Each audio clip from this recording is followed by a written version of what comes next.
ram Congress lâu chuan om lo om zo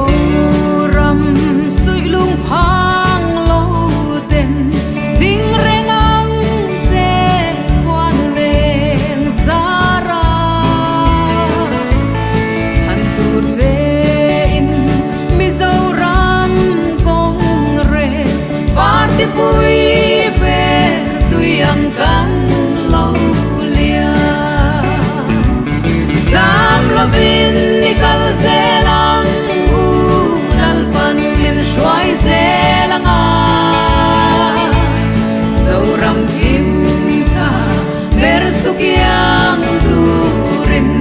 zo ram Congress lo chuan om lo tu dang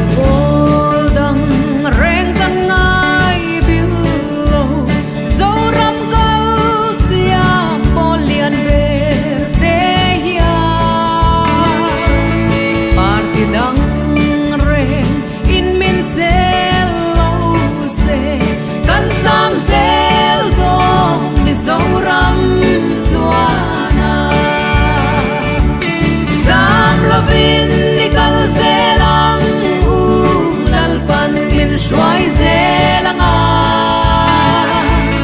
zo ram kim cha ber sukyang turin zo ram Congress lo chuan om lo mi zo ram Congress party lo chu rem na le muan na om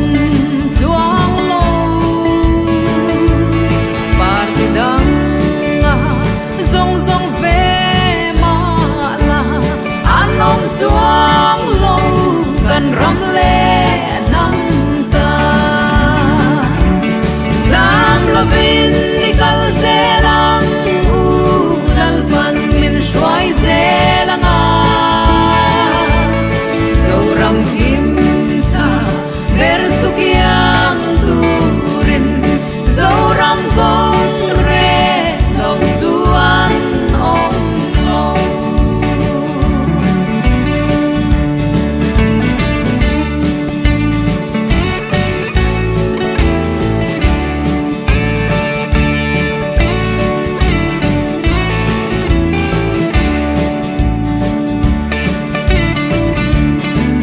party symbolize to em kut pha moi ta zo ram chan tu tu eta nge ya an chu pe mai te boy ta shwai chuak he yang che sam lovin nikal zelang shwai zelang a zo ram kim cha ber sukyang turin zo ram Congress lo chuan om lo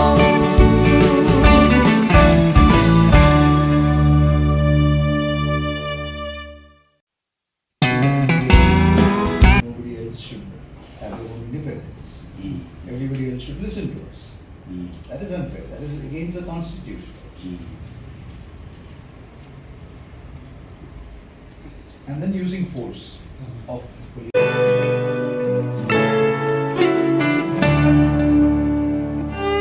zo ram Congress lo chuan om lo om zo ram sui lung phang lo ten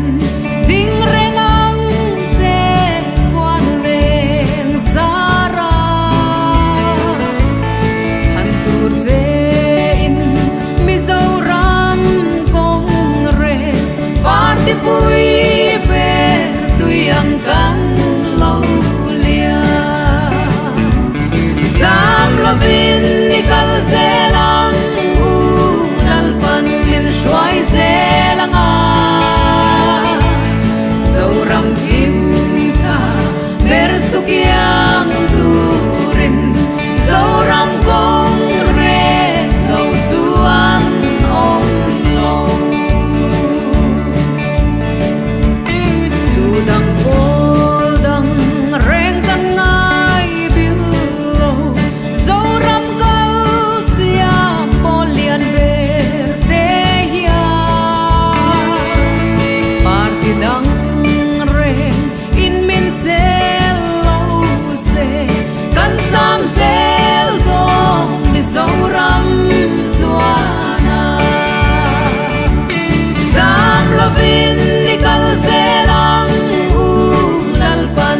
xoay dê lăng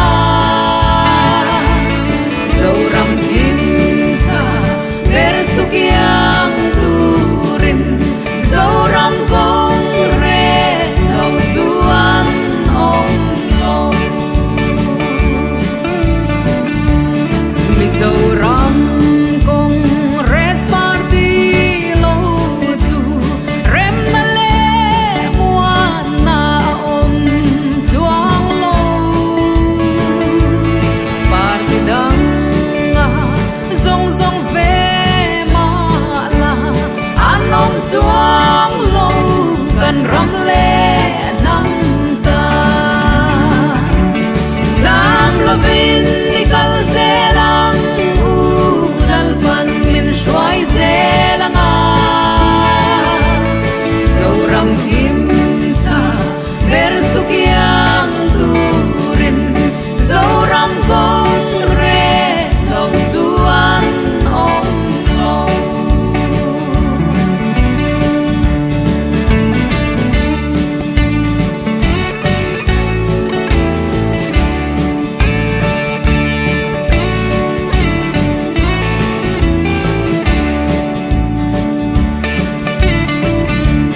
kan party symbolische to em kut pha moi ta zo ram chan tu tu heta nge ya han chu ve mai te boy ta shwai chuak ne yang che sam lovin nikal zelang u nal pan min shwai zelang zo ram kim cha ber sukiang turin zo ram kong re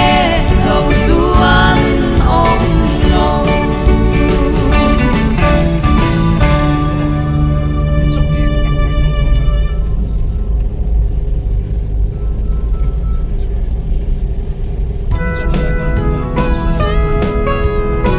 Run rồi kia đã tìm thấy ngày mà phải run rồi.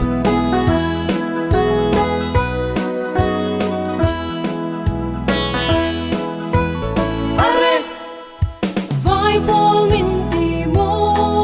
vai pu phai e treo treo tình vangin ne gang kong re so le mang le vai bol kan ni chuan tua trong party zong chu thang kur vai boy in ni lo pi le mang le vai por kan sorgar don sayang min selo enga ngeram nuam kan siang